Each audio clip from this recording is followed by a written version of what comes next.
오늘 추석 실시간 우리 성도들 실시간 예배 몇 명 들어왔나 봤더니 3명 들어왔어요. 다 부침개 부치고 계시나 봐. 아, 2명 더 들어왔나 봐. 저기서 최혜경 전사가 막 5명. 네, 알겠어요. 네. 네, 참 그렇습니다. 오늘 여러분에게 갑절의 은혜가 임할 줄 믿습니다. 네, 오늘 말씀은 잠언 27장 17절. 철이 철을 날카롭게 하는 것 같이 사람이 그의 친구의 얼굴을 빛나게 하느니라. 참 멋진 말인 것 같아요. 그죠? 정말 멋진 말씀이야. 사람이 친구의 얼굴을 빛나게 하느니라. 오늘은 한국인의 가장 큰 명절 중 하나의 추석입니다. 중추절, 가배, 한가위라고도 하죠. 한 해 농사를 끝내고 오곡을 수확하는 시기므로 정말 1년 중에 가장 풍성한 그런 명절입니다. 이 추석은요, 고대 사회의 풍농제에서 유래했으며 신라와 그리고 고려 시대뿐만 아니라 조선 시대에는 국가적으로 선대왕들에게 추석 제사를 지낸 그런 기록들이 있다고 합니다. 저는 그 기록을 보지 못했지만 기록이 있다고 합니다. 추석 명절은 예로부터 수확철이라 정말 다양한 음식이 선보이고 추절 시식이라고 해서 햅쌀로 밥을 짓고 또 햅쌀로 술을 빚고 송표를 만들며 무밥, 권사님 무밥 하셨죠? 네, 무를 넣고 무밥을 해 먹습니다. 저도 엄마가 자랄 때 무밥을 굉장히 많이 해줬어요. 무밥, 그리고 호박을 넣은 시루떡이나 인절미, 율단자도 만들어서 먹으면서 추석날 차례를 지내고 또 성묘도 가고 조상을 기리고 씨름놀이, 소놀이, 거북놀이, 줄다리기, 막 운동회를 추석 때 하잖아요. 그렇게 하면서 다양한 민속놀이를 하면서 가족 간에 그리고 이웃 간에 공동체의 결속을 다지는 그런 풍속이 있습니다. 다 해보셨죠? 세계에서 유대 민족만큼 절기, 이 명절을 잘 지키는 민족이 없다지만 우리 민족은 정말 명절을 잘 지키는 민족인 것 같습니다. 이렇게 명절을 지키는 것은 뭐예요? 왜 그럴까요? 가정이나 그 공동체를 유지시키고 계승하려는 그런 아주 중요한 의미가 있습니다. 명절을 통해서 그 공동체의 가치를 계승해주고 가문의 가치를 계승해주고 그리고 그 권위에 순응하고 문화에 적응하도록 그렇게 학습을 하는 것입니다. 예를 들어 광복절을 만들어서 지키는 이유가 무엇일까요?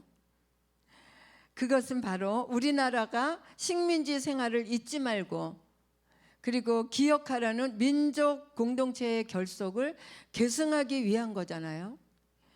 그래서 8월 15일을 광복절로 정하고 그리고 태극기를 달고 역사를 얘기하며 우리 자녀들에게 후손들에게 광복절 문화를 만들어가는 거 아니겠습니까? 그렇다면 우리 그리스도인들은 우리 예수 믿는 사람들은 이 명절을 어떻게 보내면 좋을까요? 바쁜 일상에서도 명절 연휴는 고향과 부모님, 친지, 이웃들을 만날 수 있는 그런 좋은 기회입니다. 뿐만 아니라 복음을 전할 수 있는 절호의 기회라는 거예요. 언제 만나겠어요? 자식들도 1년에 4번 만나는 것 같아.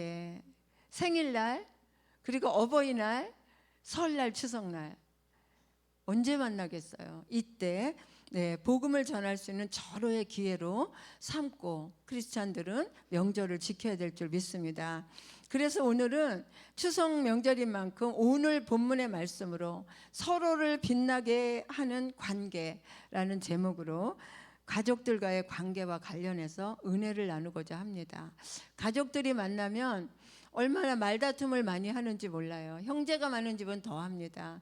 그리고 또 믿지 않는 불신자 가정들이 있으면 술 마시고 막 이러면서 다 믿는 가정은 안 그렇겠지만 하나님께 예배를 드리잖아요. 근데 안 믿는 가족이 있으면 막 꼭 불화가 일어나요. 예, 그래서 정말 서로를 빛나게 하는 관계, 이 가족들과의 관계에 관련해서 우리가 좀 생각하면서 은혜를 나누고자 하는데, 우리 본문 말씀 한 절이니까 다시 한번 읽겠습니다. 시작. 철이 철을 날카롭게 하듯이 사람이 그의 친구의 얼굴을 빛나게 하느니라. 네, 이 말씀의 의미는 대장간에서 달궈진 철을 다른 철에 이렇게 마찰시키면 날카롭게 된다고 합니다. 그래서 대장간에서 달궈서 다른 철에 마찰시켜서 날카롭게 만들듯이 친구와의 관계가 그렇다는 거예요. 여기서 친구라는 말은 이 말 그대로 친구이기도 하지만, 그러나 넓은 의미로 보면 가정과, 그리고 우리가 살아가면서 만나는 모든 사람들이라고 말할 수 있어요. 사람이 태어나서 성장할 때 관계 형성 과정은 매우 중요합니다. 그 과정을 통해서 다른 사람을 이해하고, 그리고 더불어 사는 태도를 배울 뿐만이 아니라 내가 어떤 사람인지를 배울 수가 있습니다.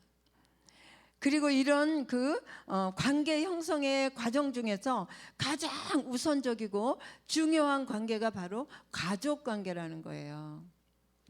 오늘 이 말씀을 통해서 우리가 가족 관계에 관해서 우리 두 가지를 한번 생각해 보려고 합니다. 첫째, 가정 안에서의 우리의 관계는 서로를 빛나게 할 수 있다는 거예요. 남편과 아내, 부모와 자녀, 형제와 자매 등 가정 안에서 모든 관계가 서로가 서로를 빛나게 하는 그런 관계야말로 가정 안에서 하나님의 자녀인 우리 그리스도인들이 이루어야 될 참된 모습이라는 것을 기억하시기 바랍니다. 그 모습이 하나님이 기뻐하시는 우리의 모습이라는 거예요. 남편은 아내가 있음으로 인해 힘을 얻고, 아내는 남편으로 인해서 든든하고 편안해야 됩니다. 부모로 인해 자녀는 안심하고, 자녀로 인해 부모는 기쁨을 얻어야 되죠. 자식이 잘못되면 잘되면, 자식이 잘되고 성공하면 아무리 못난 부모라도 다른 사람들에게 존귀 여김을 받잖아요. 그리고 영광을 받습니다. 그 얼굴이 빛나요. 자랑하며 다니잖아요. 그런데 자식이 잘못하고 못된 짓만 하고 다니면 뭐라 그랬어요? 옛날에 어른들이 이 후레자식놈, 자식 교육을 어떻게 시켰냐고 막 부모가 욕먹잖아요. 집안 망신시키고 다닌다고. 그렇습니다. 우리는 형제와 자매가 서로 있음으로 인해 의지가 되고, 그리고 행복해야 형제와 자매라는 겁니다.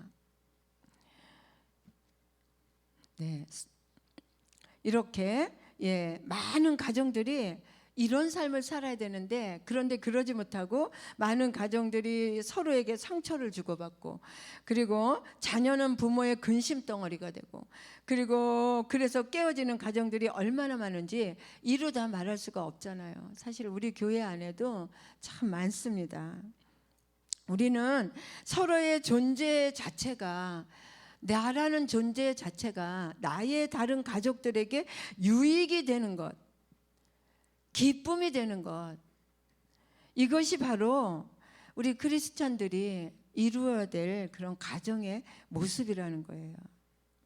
여러분, 다른 식구들에게 우리가 유익이 되지 못하고 근심덩어리가 된다면 어떻게 우리가 복음을 전하겠습니까? 믿지 않는 가족들에게 어떻게 예수님을 보일 수가 있겠어요? 우리는 그들에게 기쁨이 되는 존재가 돼야 된다는 거예요.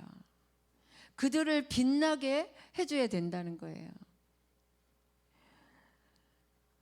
나로 인하여, 우리의 가정이 나로 인하여 평안을 누리고, 나의 형제와 자매들이, 믿지 않은 불신 가족들이 나로 인하여 격려와 사랑과 축복을 받으면서 그렇게 빛나는 관계, 그럴 때 그들은 우리를 통해 예수님을 느끼게 된다는 겁니다. 우리가 정말 또 둘째로, 우리의 관계는 반드시 다른 사람들에게 영향을 미친다는 것을 기억하시기 바랍니다. 내가 지금 하는 행동과 내가 지금 하는 모든 언행 심사가 내가 하는 것이 아니라 나로 인하여 다른 가족들에게 다른 관계 안에서 영향을 미친다는 거예요. 우리는 그것을 기억하면서 그것을 기억한다면 우리의 언행 심사를 어떻게 해야 될지 판단할 수가 있지만 그것을 생각하지 않고 우리는 행동하고 말하고 한다는 거예요. 네, 좋은 영향만이 있는 것이 아니라 철이 철을 날카롭게도 하지만 반대로 뭉뚝하게도 만들어 버릴 수 있는 것과 같습니다. 주목할 것은 가족이라는 울타리 안에서 우리가 서로에게 미치는 영향은 이루 말할 수 없이 크다는 것을 항상 우리가 마음에 생각해야지 된다는 거예요. 가족이라고 함부로 대하면 안 된다는 거예요. 저도 그래요. 가족이니까 그냥 소홀히 대하고 가족이니까 함부로 말하고 어떨 때는 막말하고 짜증내고 딴 데 가서 이렇게 그냥 짜증나는 것을 거기서는 꼭 참고 있다가 집에 와서 남편한테 짜증내고 그러잖아요. 그렇게 해서는 안 된다는 것입니다. 굉장한 영향을 미친다는 거예요. 따라서 부정적인 경우에 남편은 아내로 인해 아내는 남편으로 인해 감정적인 영향을 굉장히 많이 받고 부모와 자식도 마찬가지입니다. 형제와 자매는 가까운 만큼 더 서로 많이 시기하고 질투하기 쉽고 그 영향이 가정에 파급되는 영향이 굉장히 크다는 거예요. 우리는 이러한 관계를 너무 쉽게 생각한다는데 문제가 있다는 겁니다. 만약 가정 안에서 이러한 영향을 주고받고 있다면 없는 게 나아. 그 사람은 같이 있는 것보다 오히려 혼자 있는 것이 좋겠어. 이런 생각을 할 때가 우리 있지 않습니까? 그렇다면 믿는 자들이 모든 관계 안에서 특히 불신 가족들에게 좋은 영향을 끼치면서 그들을 구원으로 이끌어야 하는데 그렇게 하려면 어떻게 하면 좋을까요?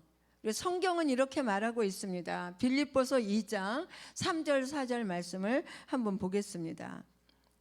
빌립보서 2장 3절 4절 시작. 아무 일에든지 다툼이나 허영으로 하지 말고 오직 겸손한 마음으로 각각 자기보다 남을 낮게 여기고 각각 자기 일을 돌볼 뿐더러 또한 각각 다른 사람들의 일을 돌보아 나의 기쁨을 충만하게 하라.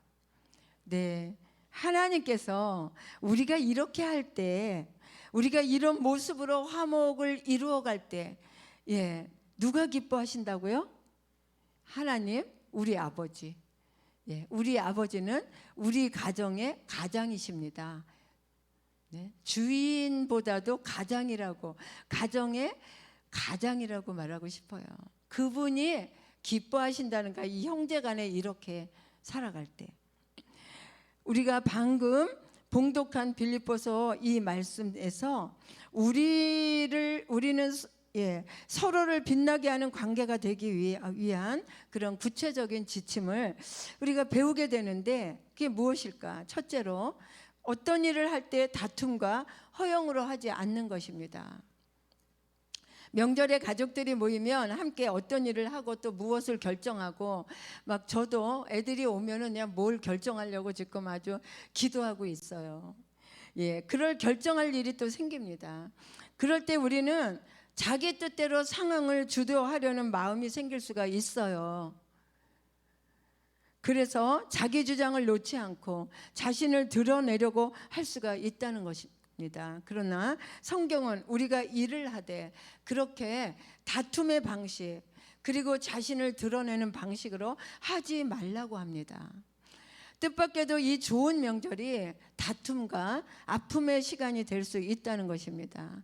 나를 주장하고 나를 나타내려고 할 때, 내 뜻대로 끌어가려고 할 때 누가 틈타요? 사단이 틈타기 때문에 그 관계가 깨어지고 오랜만에 만난 가족들이 불화가 일어나고 그렇게 될 수 있다는 거예요. 그러나 우리 믿는 자들은 어떻게 해야 됩니까? 하나님을 향하여 예배하고 이 추석은 하나님께 더욱더 감사하고 감사로 제사를 드리는 추석 되기를 바랍니다. 산 제사를 드리는 거예요. 우리는 조상에게 드리는 것이 아니라 네, 영원한 천국을 바라보는 자는요, 괴로울 때라도 인내하며 다툼이나 허영이 아니라 항상 진심으로, 이 진심으로 가족을 대하기 때문에, 예, 그 진심이 하나님을 바라보게 되고 하나님과 화목하게 되고, 그리고 형제간에도 화목이 이루어지고 하나님이 주시는 축복을 누리고 늘 승리하게 된다는 거예요. 예, 서로를 빛나게 하는 관계를 이루려면 두 번째가 뭐냐? 겸손한 마음으로 나보다 남을 낮게 여기라고 합니다. 네, 왜 다툼과 허영으로 일을 하며 자신을 드러내려고 할까요? 다른 사람보다 내가 더 옳고 내가 더 뛰어나다는 것을 드러내고 싶기 때문에 그래요. 각자 자기가 옳고 다른 사람은 틀렸다고 생각하고, 내 생각은 괜찮은데 저 형제의 생각은 너무 틀린 것 같아, 이런 생각이 있으니까 우리는 다툼이 안 날 수가 없다는 거예요. 그러므로 성경은 뭐라고 말합니까? 겸손한 마음으로 다른 사람을 나보다 더 낮게 여기고 훌륭한 사람으로 여기고 귀히 여기라고 오늘 말씀하고 있습니다. 그러면요, 나를 통해서 상대방이 빛나는 것뿐이 아니라 그를 통해서 내가 빛나게 된다는 거예요. 서로를 빛나게 하는 관계를 이루는 세 번째는 뭐냐? 각자 자기 일을 돌아볼 뿐만 아니라 다른 사람의 일도 돌아보라는 거예요. 다른 가족, 다른 형제의 삶도 살펴보라는 겁니다. 그리고 도와주라고 하는 겁니다. 각자의 책임을 다하고 다른 식구들의 일도 관심을 가지고 챙기면, 네, 여러분, 우리 남편과 아내 또 무슨 형제와 자매 모든 가족들은요, 모두 각자가 해야 할 책임이 있습니다. 자기 책임이 있다는 거예요. 뿐만 아니라 그 책임을 다하지 않으면 서로에게 불만이 생길 수밖에 없습니다. 그러므로 좋은 관계의 기본은요, 뭐냐 하면은 오늘 말씀처럼 각자가 자신의 책임을 다하는 것이에요. 자신의 책임은 하지 않고 상대방에게 지적질만 하는 거야. 오빠는 왜 그래? 언니는 왜 그래? 올케는 왜 그래? 하면서, 예, 지적질만 하는 거야. 만나면은 그래서 싸우는 거예요.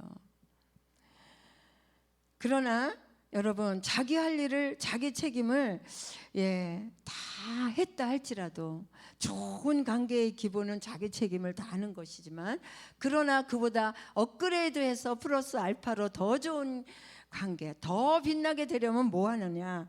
자기 할 일을 다 했다고 손 놓지 말고 다른 식구들의 일도 돌아보아야 한다고 오늘 말씀하고 계십니다. 그래서 이러한 책임과 돌봄이 있을 때 가족은 혼자 있을 때보다 함께 있으므로 훨씬 더 빛이 나고, 그리고 더 아름다운 관계가 될 것입니다. 아멘. 네, 나의 이런 모습 속에서 불신 가족은, 예, 나를 보면서 예수님을 보게 될 것입니다. 아멘. 네, 사실 이런 태도는요, 이 땅에 오신 예수님의 모습입니다. 우리 빌립보서 2장 6절 7절은 이렇게 말합니다. 우리 함께 읽겠습니다. 시작. 하나님의 본체시나 하나님과 동등됨을 취할 것으로 여기지 아니하시고 오히려 자기를 비워 종의 형체를 가시다 사람들과 같이 되셨고. 네, 예수님의 모습이잖아요. 예수님은 하나님이시지만 겸손하게 인간으로 이 땅에 오셔서 종의 형체를 가지고 우리를 섬기셨어. 어떻게? 죽기까지. 우리는 겸손하려고 마음을 먹어도 정말 마음대로 안 되잖아요. 그러고 싶은데 안 되잖아요. 기본적으로 이기적이고 교만하기 때문입니다. 우리가 기본적으로 교만하고 이기적이기 때문이라는 거예요.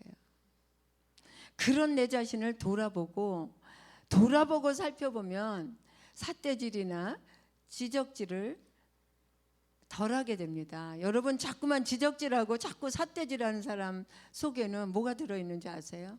잣대 귀신. 그래서 자꾸 내 생각에 맞추려고 자를 재는 거야. 다른 사람은 왜 틀려? 이러면서 그 싸움이 일어나는 거예요. 잣대 귀신 빼버리시기를 바랍니다.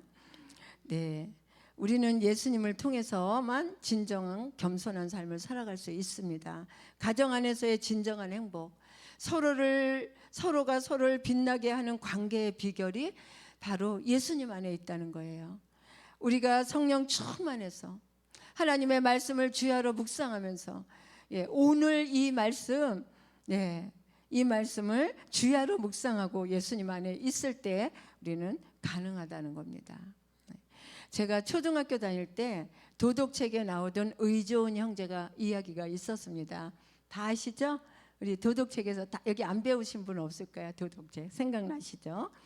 여러분도 다 알고 계시겠지만 정말 생각 없이 읽었던 그 이야기를 오늘 주제인 서로를 빛나게 하는 관계라는 말씀에 비춰서 생각하면서 다시 한번 나누어 보려고 합니다. 다 아시지만 옛날 어느 마을에 의좋은 형제가 살고 있었어요. 형이 먼저 장가들어 아들을 하나 두었고 아우도 이제 막 장가들어서 새살림을 차렸어요. 두 형제는 하루는 형의 논, 하루는 아우의 논을 번갈아 가면서 사이좋게 농사를 지었습니다. 마침내 가을이 되어 추수하게 되었는데 그날 밤 형이 가만히 생각하니까 아우가 이제 장가가서 새살림을 차렸는데 얼마나 쓸 데가 많을까 이런 생각을 하면서 자기 논에 밤에 살금살금 나가서 자기 논에서 볕단을 덜어 아우의 볕단에 옮겨 놓았어요. 그런데 아우도 형의 식구가 많은 것을 생각해 보니까 형님네는 식구도 많은데 자녀도 있는데 하니까 안 되겠어. 그래서 자기 볕단에서 덜어서 형님 볕단에 옮겨 놓았습니다. 이튿날 형제는 자기네 볕단에 벼가 줄지 않아서 이상하게 생각하면서 밤이 되자 또 그대로 했어요. 그리고 그 다음날 보니까 또 줄지 않았던 거예요. 그래서 이상하다. 세 번째 날 형제는 볕단을 나르다가 그 밭 깜깜한 그 밭 한가운데 달빛 아래에서 마주쳤어요. 여러분, 이 형과 아우는 그제서야 왜 볕단이 줄지 않았는지 그제서야 어떻게 되는지 알고 너무 고맙다며 서로가 부둥켜안고 감격의 눈물을 흘렸다고 합니다. 다 알고 계시죠? 여러분, 이것이 바로 자기 일에 책임을 다할 뿐만 아니라 각각 남의 일도 돌아보라는 하나님의 말씀의 그 실제가 아닙니까? 캄캄한 밤에 서로 몰래 볕단을 옮겨주다가 논 한가운데서 만났을 때 이 형제는 얼마나 행복하고 감격하고 얼마나 서로를 빛나게 그 사랑의 빛이 빛났겠습니까? 잠언 17장 1절은 이렇게 말하고 있습니다. 우리 잠언 17장 1절 시작. 마른 떡 한 조각만 있어도 화목하는 것이 제육이 집에 가득하고도 다투는 것보다 나으니라. 우리 9절도 한번 읽겠습니다. 허물을 덮어주는 자는 사랑을 구하는 자요, 그것을 거듭거듭 말하는 자는 친한 벗을. 14절 한번 또 읽겠습니다. 14절 시작.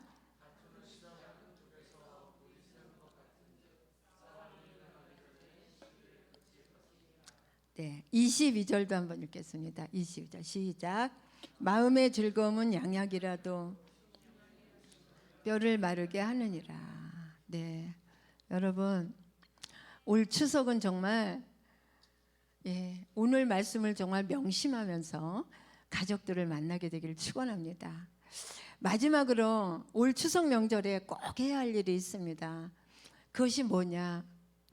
자나깨나 안지나서나 우리가 해야 될 일, 그것이 뭘까요? 전도죠. 잘 아시네. 올 추석 명절에는 복음을 전하는 절호의 기회로 삼기를 바랍니다. 디모데후서 4장 2절 우리 한번 보겠습니다. 시작. 너는 때를 얻든지 못 얻든지 항상 힘쓰라. 경책하며 경계하며 권하라. 때를 얻든지 못 얻든지 복음을 전하는 거예요. 오래간만에 1년에 한두 번씩 만나는 이 좋은 기회를 놓치면 안 되겠죠. 그렇죠? 우리가 복음을 전하는 데 있어서는 눈치를 보면 안 돼. 눈치 보면은 죽을 때까지 못 전하더라고 보니까. 하나님께 기도하고 담대하게 복음을 전하시기를 바랍니다. 네, 모처럼 만나는 좋은 기회를 선용하는 것입니다. 복음은 정말 선물 중에서 가장 귀한 선물입니다. 가정이 믿음으로 하나 된다는 것은 그 어떤 것보다 가장 복된 선물입니다. 가족 전도에 여러분 힘쓰시기를 바랍니다. 불신 가족이 한 사람이 있으면 정말 행복하지 않아요. 저도 옛날에 경험을 많이 해봤습니다. 정말 불행합니다. 가정은 사람의 몸으로 말하자면 심장과 같은 곳이에요. 사람이 심장이 건강하면 온몸이 건강하듯이 가정이 건강하면 살아가다가 문제가 좀 발생하더라도 크게 문제가 되질 않습니다. 그래서 우리의 삶의 중심은 가정이라고 말할 수 있습니다. 우리의 심장과 같은 가정이 안정되고 건강하고 중심 역할을 잘하게 되면 우리의 삶이 건강해집니다. 그리고 신앙이 건강해집니다. 뿐만 아니라 우리 삶 가운데 기쁨과 그리고 행복이 주어집니다. 여러분, 이 땅에서의 천국이 어디입니까? 거기가 천국이에요. 바로 그 가정이 천국입니다. 우리 아버지 하나님께서 세상을 창조하시고 가장 먼저 가정을 세우시고 생육하고 번성하고 다스리고 땅에 충만하라고 명령하셨어요. 그리고 바라시는 것이 뭐냐? 바로 가정이 믿음으로 조화를 잘 이루고 하나님이 주시는 행복으로 행복하게 살면서 이 땅에 하나님의 나라를 충만하게 펼쳐가는 것이 우리 하나님께서 우리의 가정을 창조하신 목적이고 우리에게 바라는 기대라는 거예요. 잊지 마시기 바랍니다. 믿지 않는 불신자가 우리 가정에 있다면 먼저 믿는 나는 그 가정에 선교사로 하나님께서 파송하셨다는 사실을 꼭 잊지 마시고 믿으시기 바랍니다. 하나님께서는 그냥 생각 없이 믿지 않는 남편에게 나를 아내로 보낸 것이 아니에요. 저희 가정도 종갓집에 제가 맏며느리입니다. 예수 믿는 사람 한 명도 없었어요. 우리 가정만 안 믿는 게 아니라 일가 친척 사돈의 팔촌도 한 명도 없었어요. 근데 예수 믿는 내가 그 가정에 딱 떨어졌어요. 얼마나 힘들었겠어요. 처음에는 엄청나게 힘들어서 원망도 많이 하고 불평도 많이 하고 남편도 엄청 미워했어요. 저기 앉아 계시지만. 그런데 나중에 내가 하나님의 은혜를 깨닫고 기도하면서 나를 이 가정에 하나님이 그냥 보내신 게 아니구나. 선교사로 나를 파송하셨구나. 우리 어머니가 보살이었어요. 어마어마하게 불심이 강하신 분이었어요. 그런데 나를 그냥 그 가정에 보내신 게 아니구나. 이걸 깨닫고 나니까 그 초하루 보름 한 달에 2번씩 집에서 지내는 그 제사, 고사, 그런 푸닥거리라 그러나 그런 것들이 그렇게 힘들지 않았어요. 우리 어머니 열심히 하셔요. 그럼 저는 처음에는 너무너무 힘들었는데 북어로 저는 다리 종아리 매도 맞았어요. 제사 지내는 북어 너 좋은 걸로 사와야 되는데 사오려니까 그냥 사오다 보니까 누나나 액불을 사왔어. 이 액불을 그런 걸 몰랐잖아. 그래서 액불을 사왔더니 그거로 그냥 제 여기 오목 여기 뼈 오금쟁이 한 달은 절고 다녔어요. 그래서 그 다음에는 눈가를 잘 보고 반짝반짝한 걸 골라서 사왔는데 또 막 야단치는 거야. 왜? 꼬리가 꼬부라졌어. 그 북어는 빳빳해가지고 막 서로 부대끼면서 지느러미가 막 꼬부라지잖아요. 근데 절대로 아주 좋은 거를 드려야 된대요. 그래갖고 그러면서 거기서 버티면서 7년 만에 우리 어머니, 우리 남편, 우리 시동생, 우리 온 가족 사촌, 우리 모든 사람들을 다 주께로 돌아와서 전도가 됐습니다. 제가 이 전도한 이 간증을 하려면요, 밤을 새워도 다 못했어요. 그때 일어났던 그 고난과 그 고통과 그런 아픔과 매맞음과 막 그 쫓겨남과 막 그런 그 막 월화의 공동묘지 같이 초하루 보름이면은요, 보름이면 휘영청 다리 박지만, 예? 금음날은 깜깜해요. 거기에서 밤 12시에 여러분 시루에다 떡 해놓고 목욕 재개하고 머리 다 풀고 거기서 비는데 내가 뒤에 서 있다고 생각해봐. 난 그때 내가 영화 본 거 있는데 월화의 공동묘지하고 똑같았어. 그런 상황 속에서 견디면서 하나님께서, 제가 그때 늘 묵상했던 말이 뭔지 아세요? 우리 어머니가 제가 일찍 죽는다 그랬대, 선법사 주지가. 그래서 저는 아이만 둘 낳고 죽으면 어떡하겠어. 그래서 우리 어머니가 나를 끌고 선법사로 갔는데, 여러분 기저귀 있지, 옛날엔 기저귀, 그거 무명, 그거 한 필이면 30마예요. 얼마나 길은지 몰라요. 그거 끊고 쌀하고 갖고 칠성당에 가서 그 기저귀를 다 걸어놓고 칠성당 녹그릇 7개에다 내 이름을 다 파가지고 새겨놓고 거기서 계속 절을 하는데 몇 번 했는지 아셔요? 며느리 살리려고 108번. 그래서 저는 뒤에 절하라 그러는데 제가 어떻게 하겠어. 그래서 뒤에 넌 서 있으래. 절을 안 하니까. 그랬더니 빌어야지 된대. 그래서 제가 그때 뭘 빌었겠어. 빌 줄을 알아야지. 그래서 시편 23편을요 했어요. 여호와는 나의 목자시니 내가 부족함이 없으리로다. 저는 그때 처음에는 조그맣게 했는데 우리 어머니가 108번을 절을 하려니까 얼마나 시간이 길겠어요. 밤새 했어요. 오실 때는 못 일어나서 택시 타고 왔어요. 근데 그 시간 동안 제가 처음에는 조그맣게 했는데 나중에는 제 목소리가 막 점점점 커지는 거예요. 내가 사망의 음침한 골짜기로 다닐지라도 울면서 아버지, 내가 여기가 사망의 음침한 골짜기입니다. 나를 좀 도와주세요. 막 울면서. 해를 두려워하지 않을 것은 주께서 나와 함께 하심이라.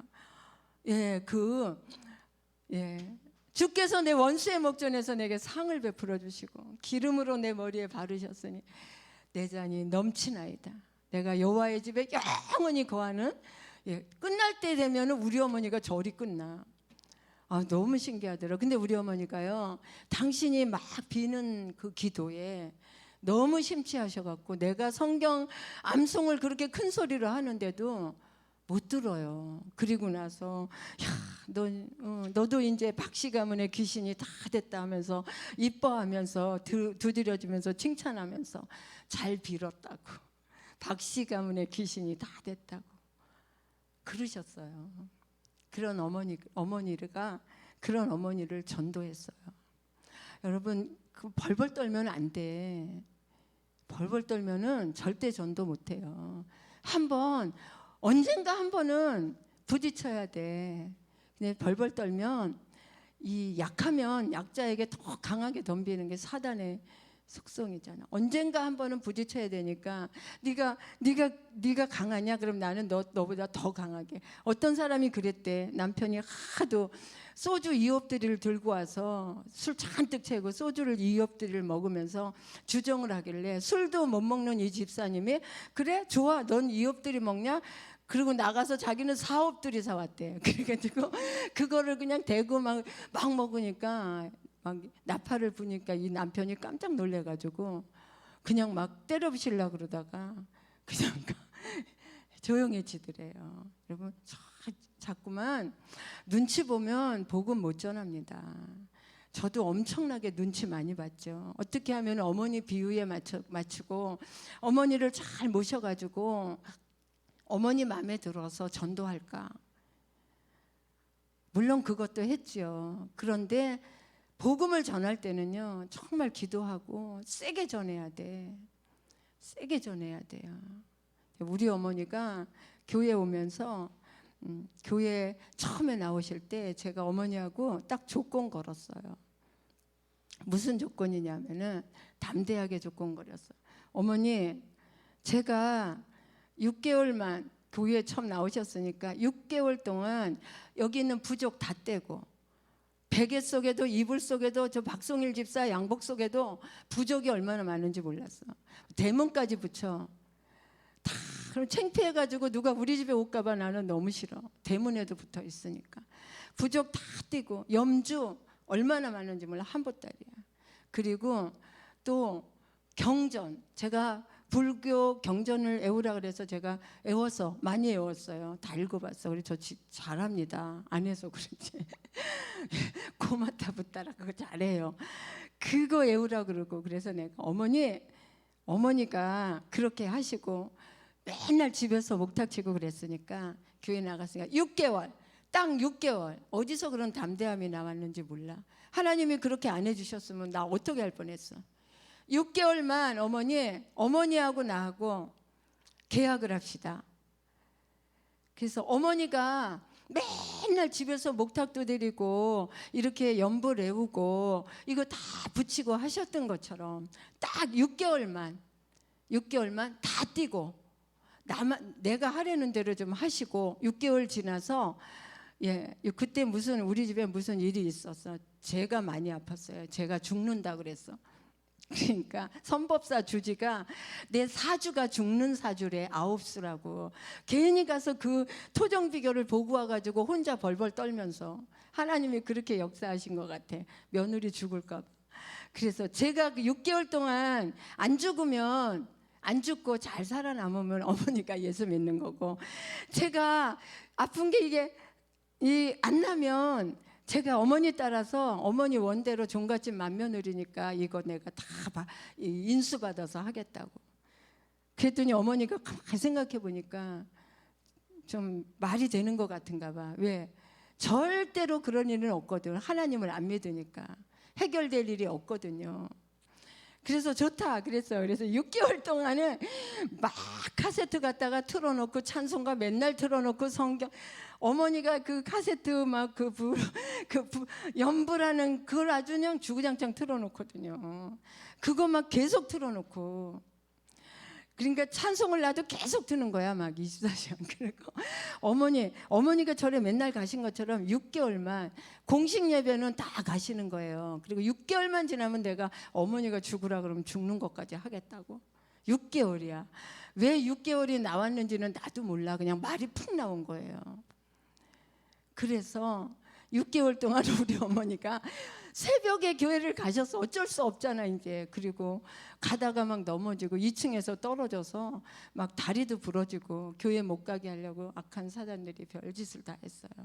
부족 이거 다 떼가지고 자루에다가 다 담아가지고 마당에 가서 불태우고, 나중에 6개월 지난 다음에 어머니 또 사면 되잖아. 그때 제가 사드릴게요. 그리고서 다 떼서 갔다가 다 태우고 그랬는데, 우리 어머니가 나중에 우리 어머니가 한 가지 그게 있었어요. 하나님께서 어머니에게도 굉장히 역사를 하셨지. 나중에 어머니가, 내가 시집을 갔는데 항상 밤에는 그 장독 있잖아. 옛날에 장독대, 거기 가서 부엌칼 있잖아. 시커먼 칼을 갈아요. 또 꼭 밤에 저녁에 해 넘어가면 옆에 집에 살고 있는 임신한 새댁이 그 칼 가는 소리에 무서워서 이사를 갔어. 유산했다고. 그렇게 칼을 갈아. 그러니까 내가 얼마나 무서웠겠어. 그래서 시집 와가지고 내가 꼬챙이 같이 말랐어요. 밤마다 그 칼 가는 소리에 귀신 들린 것 같았어. 내가 귀신 들렸나 봐 그때. 너무너무 무서워서. 그럼 어머니가 이런 생각을 하는 거야. 난 내 방에서 잠이 안 와. 어머니가 내가 미워갖고 예수 믿는 것이 집에 시집 와서 집안 망했다고 맨날 그래. 그때 박성일 집사가 가게 하다가 문 닫았어. 그러니까 망했다고. 그러면 어머니가 저 칼 가지고 나를 찔러 죽이려고 칼을 저렇게 가나, 도대체 왜 저렇게 가나. 너무 무서워서 잠도 못 자고 맨날 그런 거예요. 근데 이 6개월 동안 딱 그럴 때 어머니 칼 왜 그렇게 갖고 가르세요? 이 말을 7년 동안 못 물어봤어. 얼마나 우리 어머니가 무서우신 분인지 몰라. 우리 이분자 사모님은 알아. 얼마나 우리 차복선 집사님이 무서운 성격인지. 근데 어머니가 딱 이제 6개월이니까 그때 물어봤어. 어머니 칼 좀 오늘부터 갈지 마세요. 그랬더니 안 된대. 그건 갈아야 된대. 그리고 갖고 들어가야 된대. 정한수를 떠갖고.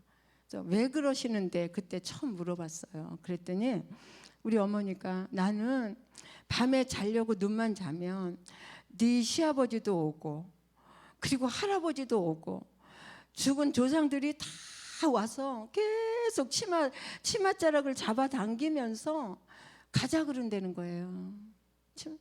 나랑 같이 가자고. 그럼 우리 어머니는 아니다고. 내가 자식을 어떻게 키웠는데 자식들하고 더 살다 가야 된다고 막 그러면서 그 칼을 가지고 막 휘두르면서 죽은 사람들이 오면 그러려고 그 칼로 찌르느라고 갖고 들어간대. 깜짝 놀랐어. 얼마나 어머니가 고통의 세월을 사셨겠어요. 밤이면 밤마다 잠 못 주무시고. 그래서 어머니 오늘부터는 절대 안 나타날 거예요. 그리고 이제 성경책 어머니 여기 펴놓고 주기도문을 이거를 10번 읽고 그리고 성경 펴놓고 10번을 읽고 주무세요. 그리고 저도 그때 기도할지 몰랐어요. 제가 교회 다닌 지 학생 때 다녔고 처녀 때 다녔지만 결혼해서 못 다니고 처음 가서 자매 때야. 자매. 그때 어머니하고 처음 교회 같이 간 거예요. 그러니까 뭘 알았겠어. 귀신도 모르고 나는 기도할 줄도 몰랐어요. 근데 그런 담대함이 어쨌거나 이 귀신의 소굴에서 나는 벗어나야 되고 우리 어머니가 꼭 예수 믿어야 되고 우리 식구가 다 같이 교회 가야지 되고 예수 믿어야 돼. 이거밖에 없어서 이 소원밖에 없었어요. 그래서 그런 담대함이 막 나왔던 거야. 눈에 보이는 게 없었지. 그러니까 한마디로 말해서 어머니 오늘 밤에 이거 치우면 절대로 안 나타나요. 그랬더니 야 네가 그럼 책임질래? 그래서 저 어머니하고 같이 닦아요. 그러니까 야 싫다. 내 꿈에 나타나지 네 꿈에 나타나냐? 막 이러면서 그러시더라고. 그래서 치웠어. 한 번만 그렇게 해보세요. 그리고 제가 어머니 문 앞에 있을게. 나타나면 소리를 지르세요. 막 이러면서 내가 거기 있었어요. 근데 어머니가 늦게까지 막 해가 중천에 뜨도록 안 나오시는 거야. 그래서 내가 마음에 걱정이 돼서 문을 살짝 열어봤더니 주무시고 계셔. 코를 드릉드릉 걸면서. 내가 얼마나 밤새도록 잠 안 자고 기도했겠어요. 제가 그 6개월 동안요 기도를 얼마나 했는지. 우리는 이 꼬마 정훈이 정민이 요만한 것들을 앉혀놓고 박성일 집사 들어오는 시간이 10시 반이야. 양복점 문 닫고. 그러면 그 시간에 가정 예배를 날마다 드렸어요. 그리고 계속해서 저는 혼자 계속 기도하면서 영혼 구원을 위해서 그렇게 했어요. 근데 그날 밤에 어머니 어젯밤에 꿈 안 꾸셨죠? 푹 주무셨어요? 그랬더니 내가 여태까지 하여튼 간에 처음으로 잠을 푹 잤다는 거예요. 처음으로 푹 잤대. 그래서 네가 믿는 하나님이 좀 있기는 있나 보다 이러시더라고. 그러더니 6개월이 지났어. 6개월 사이에 엄청난 일들이 일어났어요. 우리 박성일 집사가 그 사업도 다시 회복되고 그리고 대림양복점을 그냥 돈 한 푼 없이 인수받아야 되는 그런 사건이 있었어. 그냥 그런 사건이 만들어졌어. 하나님께서 그렇게 하신 것 같아. 대림양복점에 재단사로 있었는데 그 사장이 그 여기 살고 있는 어떤 중국집의 여자와 썸씽이 생겨가지고 간통죄로 들켰어. 부인한테 간통죄로 들어가는 바람에 부인이 화가 나서 박 선생 이 가게 인수하세요. 그래 돈이 없어요. 그랬더니 그냥 하세요. 이러면서 아주 너무 놀라운 일들이 많이 일어났어요. 그런 6개월 안에 회복이 된 거예요. 그래서 어머니가 그때부터 6개월이 지나서 어머니 오늘 6개월인데 이제 어떻게 절에 가실래요? 교회를 계속 가실래요? 그리고 물어봤더니 아니다. 내가 50년 동안 부처를 신랑 삼고 살았는데 네가 믿는 하나님이 진짜 신이다. 진짜 신이구나. 이렇게 저한테 고백을 하시면서 계속해서 우리 가족들이 전부 다 나가서 맨 앞자리에 5식구가 주르륵 앉아서 예배를 드리게 됐어요. 그러면서 이제 우리 시동생, 동서 하면서 식구들이 다 예수를 믿게 됐는데 결혼식, 집안에 무슨 행사 때마다 집안 싸움이 일어나는 거야. 욕하고 막 우리 제사 때문에 우리 시누이, 사촌 시누이가 와서 막 난리를 치고 발로 그냥 차고 그냥 막. 그래도 그러면 고모가 그냥 모셔가세요. 우리는 안 지내. 갖고 가 이거 막 이랬대. 이런 식으로 막 나갔더니 나중에는 절에 갖다 모신다고 그러더라. 그래서 갖고 가. 절에 갖다 모시든지 어쨌든 우리는 안 지낸다. 그래서 제사 싹 없애고 처음부터 뭐 상 차려놓고 기도하고 그런 것도 아니었어요. 그냥 아예 처음부터 상 없애고 안 차리고. 그게 복음을 전하려면 있잖아, 용기가 있어야 되고 막 배짱이 있어야 돼. 그러려면은 어마어마한 기도를 해야 된다는 게, 어마무시하게 기도를 해야지 돼요. 이게 조금 해갖고 되지를 않아. 내가 이겨야 되니까. 예. 그리고 그해 나 죽는다고 그랬는데 지금까지 살고 우리 어머니가 먼저 가셨어요. 얼마나 감사한 일인지. 이게 정말 말도 못해. 이 아픔이, 고통이. 내가 그래서 불신 가정 전도하는 가족들의 심정을 너무 잘 알아요. 너무 알아. 근데 내가 옆에서 보면은 막 안타까움이 있어. 저래갖고 전도할 수 있나? 저래갖고 어떻게 가족을 전도할 수 있을까? 막 안타까워. 근데 그렇게 말하면 또 상처받을까봐 말도 못하고 대신 가서 해줄 수도 없고 얼마나 안타까운지 몰라요.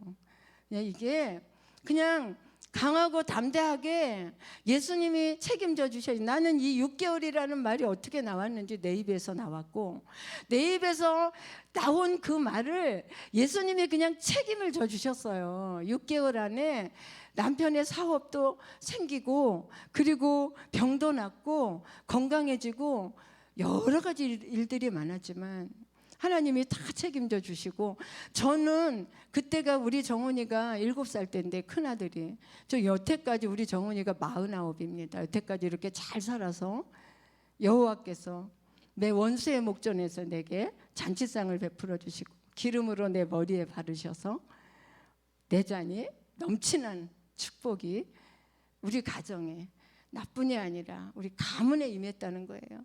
지금은 가정의 모든 대소사를 다 저한테 맞춰요. 그래서 제가 주의를 하는데 그렇게 걸림돌이 별로 없어요. 안 돼, 못 가. 처음부터 타협은 없어.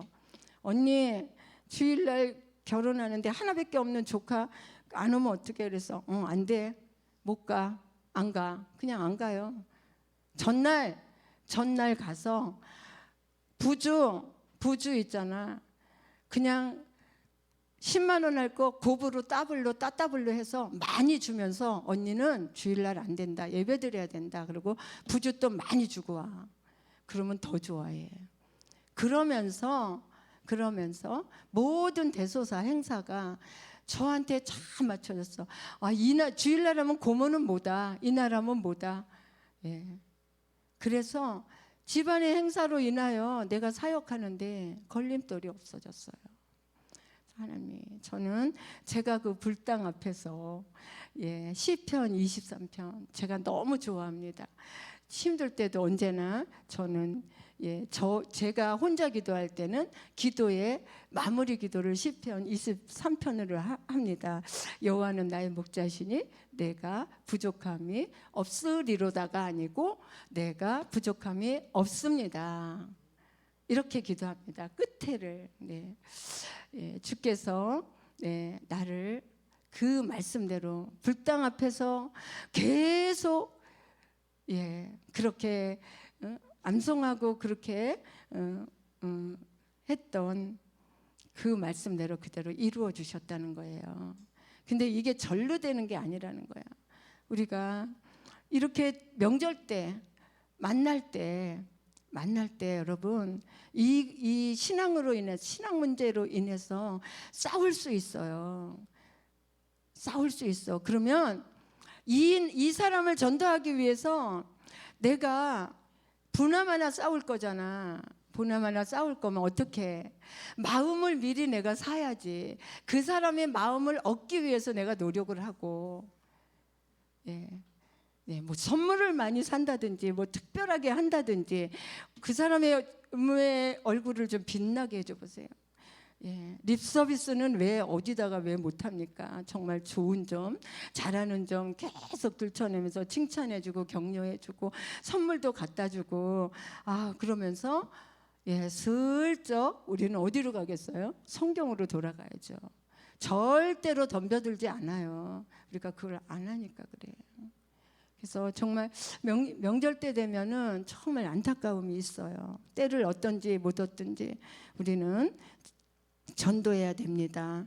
우리가 정말 모쪼록 이 결실의 계절 추석 명절에 가족들이 함께 모인 이 자리가 서로를 빛나게 하는 시간이 되었으면 좋겠습니다. 그런 만남이 되어서 그래서 정말 모쪼록 예배드리는 가정 공동체, 천국에 소망을 두는 공동체, 그래서 이 땅에서 승리하는 공동체, 화목의 공동체로 결속되도록 우리 가정이 그렇게 결속되고 믿음을 대대손손 계승할 수 있는 그런 명절, 그런 명절의 기회로 삼으시고, 그래서 온 가족이 인가기도 되고 대대손손 신앙 명가 이루시기를 주의 이름으로 축원을 드립니다. 아멘. 네, 우리 이제 이 시간